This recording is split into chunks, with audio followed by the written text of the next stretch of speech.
കൊടുങ്കാറ്റും കെട്ടിടം തകർന്നും അതിശൈത്യം മൂലവും 8 ഫലസ്തീനികൾ മരിച്ചു. തണുത്ത താപനില കാരണമാണ് ഒരു കുഞ്ഞുൾപ്പെടെ 4 പേർ മരിച്ചതെന്ന് ഗസയിലെ സിവിൽ ഡിഫൻസ് വക്താവ് അറിയിച്ചു. ഗസ സിറ്റിയിൽ കെട്ടിടം തകർന്ന 15 വയസ്സുള്ള ഒരു പെൺകുട്ടി ഉൾപ്പെടെ 3 പേര് മരിച്ചു. ദുർബലമായ ടെന്റുകൾ കെട്ടിയുണ്ടാക്കിയ കൂടാരങ്ങളിൽ കഴിയുന്ന 10,000-കണക്കിന് ആളുകൾ വലിയ ദുരിതത്തിലാണ്.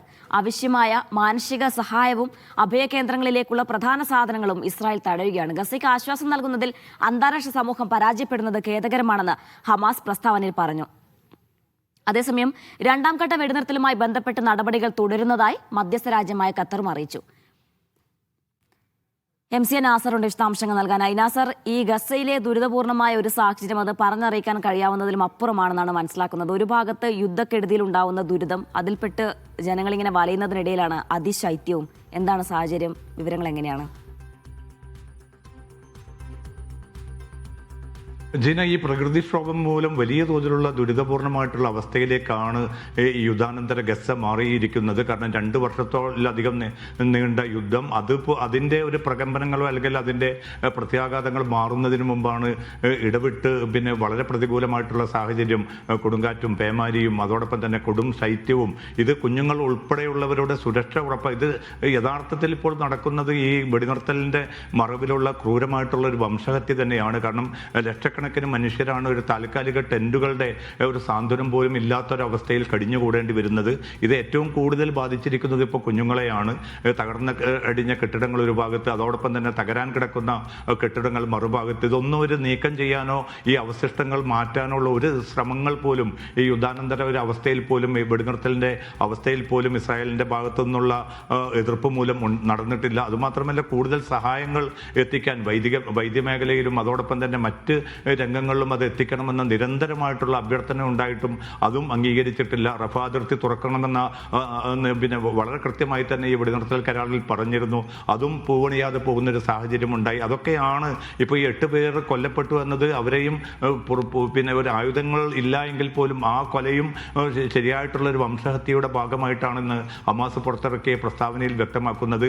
ഈ അവസ്ഥയിൽ പിന്നെ ഫലസ്തീനികളെ ഗുരുതരമായിട്ടുള്ള ഒരു പിന്നെ ഈ ഗസ പ്രദേശം ജീവിതയോഗ്യമല്ല എന്ന് വരുത്തി തീർക്കുകയും അങ്ങനെ ഗസയിൽ നിന്ന് പുറത്തേക്ക് പോകാനുള്ള ഒരു അവസരം ഗസ ജനതയ്ക്ക് പിന്നെ അടിച്ചേൽപ്പിക്കാനുള്ള ഒരു നീക്കത്തിൻ്റെ കൂടി ഭാഗമാണ് ഈ പ്രതികൂലമായിട്ടുള്ള അല്ലെങ്കിൽ നിഷേധാത്മകമായിട്ടുള്ള സമീപനമെന്നാണ് ഹമാസ് ഇന്ന് പുറത്തിറക്കിയിരിക്കുന്ന പ്രസ്താവനയിലും വ്യക്തമാക്കുന്നത്. അതേസമയം 2ാം ഘട്ട ചർച്ചയുമായി ബന്ധപ്പെട്ട് കാര്യങ്ങൾ ശരിയായ രീതിയിൽ തന്നെ മുന്നോട്ട് പോകുന്നുവെന്നാണ് ഖത്തറും മറ്റ് മധ്യസ്ഥ രാജ്യങ്ങളായിട്ടുള്ള ഈജിപ്ത്, തുർക്കി എന്നിവയും വ്യക്തമാക്കിയിരിക്കുന്നതും. ജീന,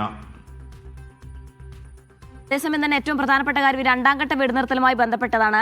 അക്കാര്യത്തിൽ എങ്ങനെയാണ് ഇപ്പോൾ ചർച്ച നടത്തുന്നത്? 1ാം ഘട്ട വെടിനിർത്തലിന്റെ ആനുകൂല്യങ്ങളൊന്നും തന്നെ ഗസ ജനതയ്ക്ക് ഇതുവരെ ലഭിച്ചിട്ടില്ല എന്ന് പറയുമ്പോൾ 2ാം ഘട്ട വെടിനിർത്തൽ എന്തെങ്കിലും ഒരു പ്രതീക്ഷയുണ്ടോ? അത്തരത്തിലുള്ള ചർച്ചകൾ എങ്ങനെയാണ്? ഈ 2ാം ഘട്ട വെടിനിർത്തലിൻ്റെ ഏറ്റവും പ്രധാനപ്പെട്ട ഒരു ഘടകം എന്നത് ഇടക്കാല ഭരണസമിതിക്ക് രൂപം നൽകുക എന്നതാണ്. അപ്പോൾ അതുമായി ബന്ധപ്പെട്ട് ഹമാസുമായി മധ്യസ്ഥ രാജ്യങ്ങൾ തുർക്കിയും ഈജിപ്തും ഖത്തറും നിരന്തരമായിട്ട് ഇപ്പോൾ ആശയവിനിമയം നടത്തിയിരുന്നു. അപ്പോൾ ഗസ ഭരണം കൈമാറാനുള്ള സന്നദ്ധത നേരത്തെ തന്നെ ഹമാസ് അറിയിച്ചിട്ടുണ്ട്. ഇനി ഇത് ആർക്ക് ഭരണം കൈമാറും എന്നത് സംബന്ധിച്ചാണ് ഒരു പ്രായോഗികമായിട്ടുള്ള സംവിധാനം ഉണ്ടാകേണ്ടത്. നേരത്തെ തന്നെ ട്രംപ് മുന്നോട്ട് വെച്ച 20 ദിന പദ്ധതിയിൽ വ്യക്തമാക്കിയത് ഒരു സ്വതന്ത്രമായിട്ടുള്ള ഒരു സമിതിക്ക് രൂപം നൽകുമെന്നായിരുന്നു. ആ സമിതി പൂർണ്ണമായിട്ടും ഫലസ്തീനികളുടേത് മാത്രമായിരിക്കണം.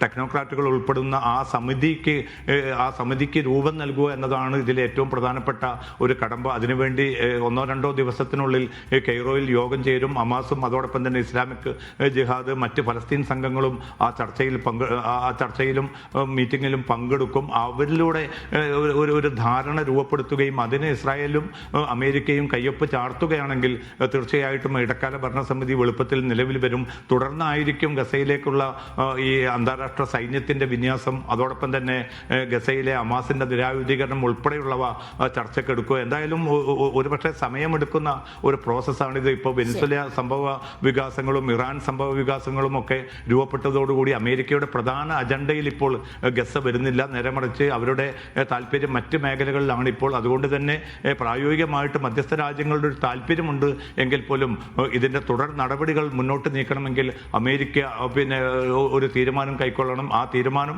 ഇസ്രായേലുമായി ചേർന്ന് എപ്പോൾ ഉണ്ടാകുമെന്ന കാര്യത്തിൽ ഇപ്പോൾ പോലും അവ്യക്തത തുടരുകയാണ്. ജീന, ശരി നാസർ. ഏതായാലും ഗസയിലെ കാലാവസ്ഥാ കെടുതിയിൽ ഇതുവരെ 8 മരണമാണ് സ്ഥിരീകരിച്ചത്.